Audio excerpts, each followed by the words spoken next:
We are now on number 6. So number 6 reads, the manager of a department store wants to build a 600 square foot rectangular enclosure in the parking lot to display plants and garden supplies.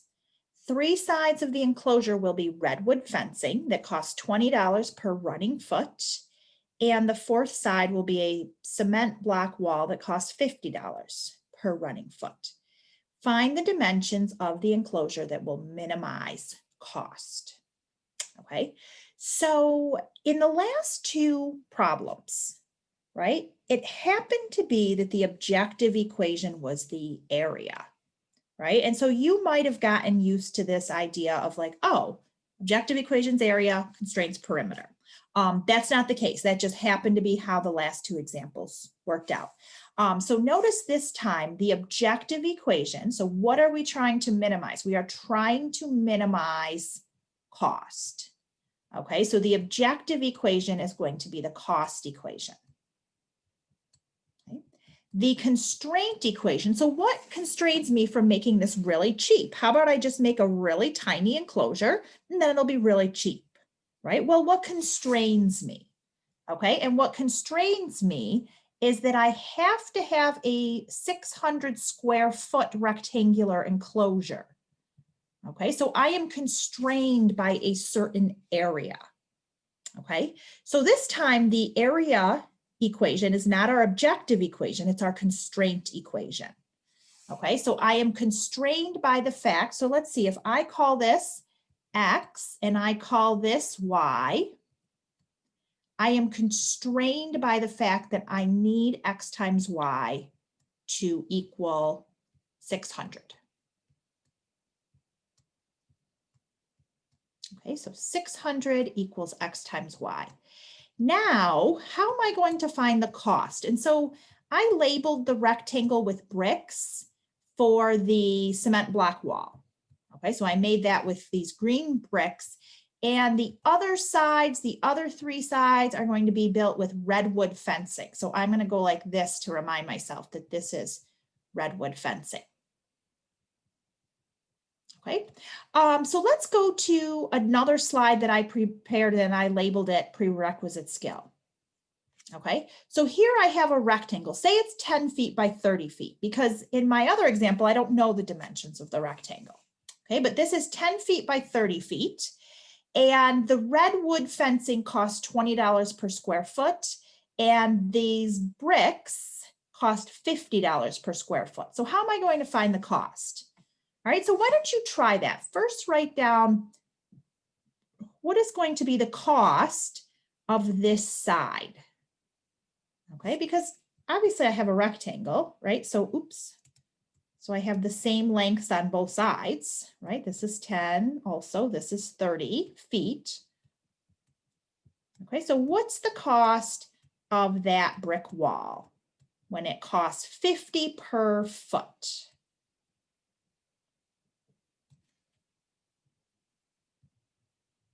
Okay, and so you would just multiply the length of the wall times the cost per foot, right? The 30 feet times the cost per foot, right? Then if I went over to this side and said, okay, well, what's the cost of this wall, right? It's 10 feet. I have 2 10-foot walls.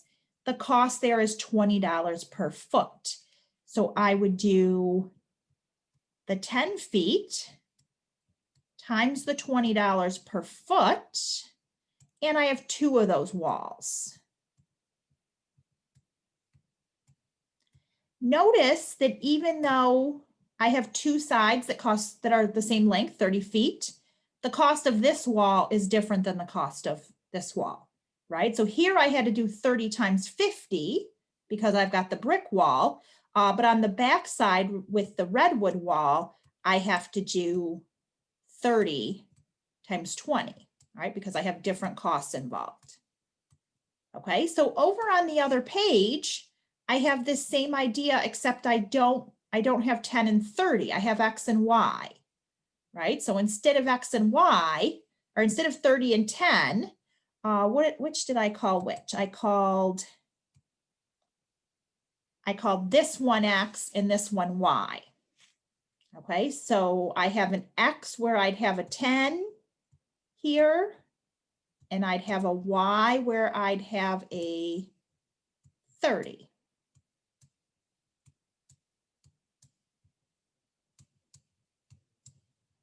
Okay, so if you need support, refer to this example. Okay, but I want you to try to write the cost equation.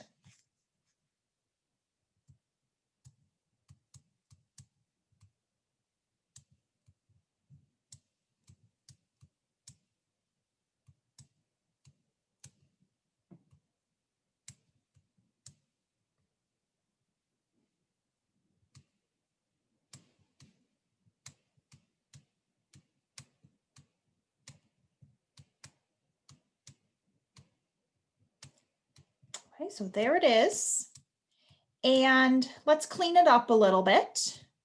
All right, so let's combine our like terms. So that would be, oh, I'm sorry, this is a 20. I'm sorry about that, 20y. So 70y plus 40x.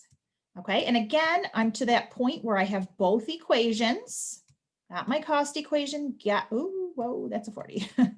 Got my cost equation, got my area equation. So I have my objective equation and my constraint equation.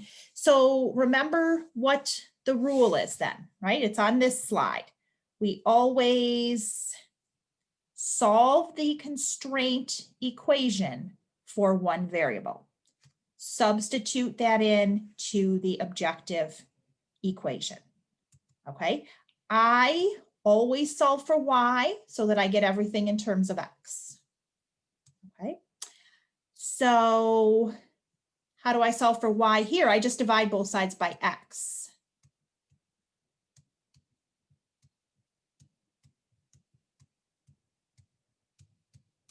Okay. Then I come over here. So remember, my constraint has to work its way into the objective equation. My constraint has to get factored in somehow. And then I will have cost as a function of x. So I can write C of x to show cost as a function of x. And in place of y, I put 600 over x. And then again, I'm left kind of struggling with what is a good window.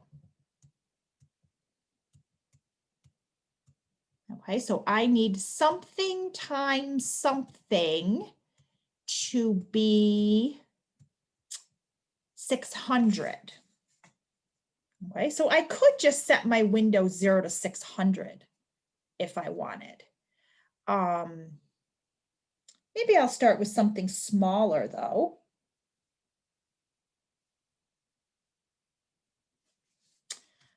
So let's see, let's go to the calculator.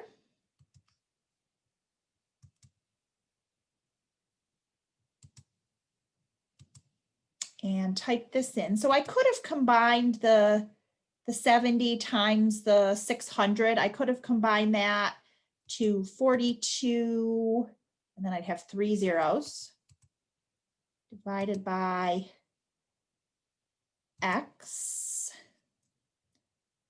plus 40x. Okay. So what if I just tried 0 to 600? I don't think that's a very good window, but let's just see what that looks like.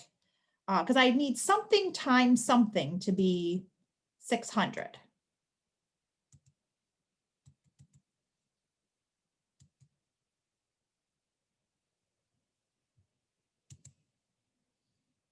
And I am looking for a min, right? It does not look like I have one.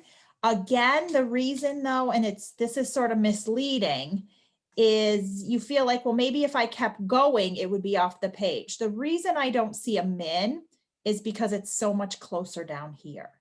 Okay, so if I were to adjust my window and go like 0 to 100, zoom, fit, now I can see it. Okay, so see it way down here. And again, I don't like to try to get my cursor over, squeeze it in over here. So I actually might adjust my window even further and go like 0 to 50. Zoom fit. All right, now I'm pretty happy with that. I can get in there nicely and find the minimum. So second, calculate. So like I've said before, finding the window is just trial and error. Sometimes I start smaller than I think and then get bigger when I realize I needed a bigger window. This time I went bigger than I thought I needed, and then I worked my way into a smaller window. But it was kind of misleading because due to the definition on the calculator, I couldn't even tell I had a min down there because it's so subtle. When you had graphed over such a large range. So left bound, oops, didn't mean to go that far.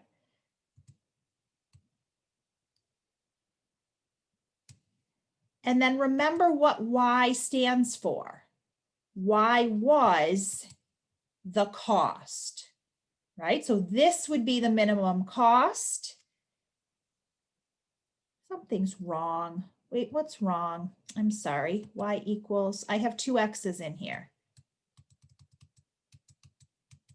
Surprised it didn't delete. Okay. Window, 0 to 50, zoom, fit. Oh, well, now I don't like that.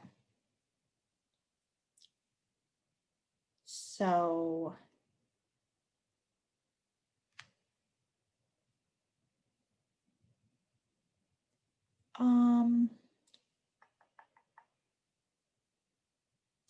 window. I don't like how high up it is. Yeah, see how high up that is? Y min. What if I go like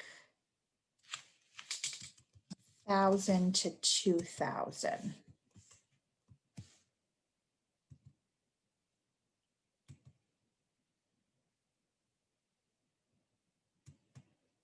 Okay, that didn't work.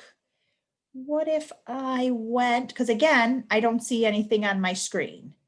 So window 0 to 50.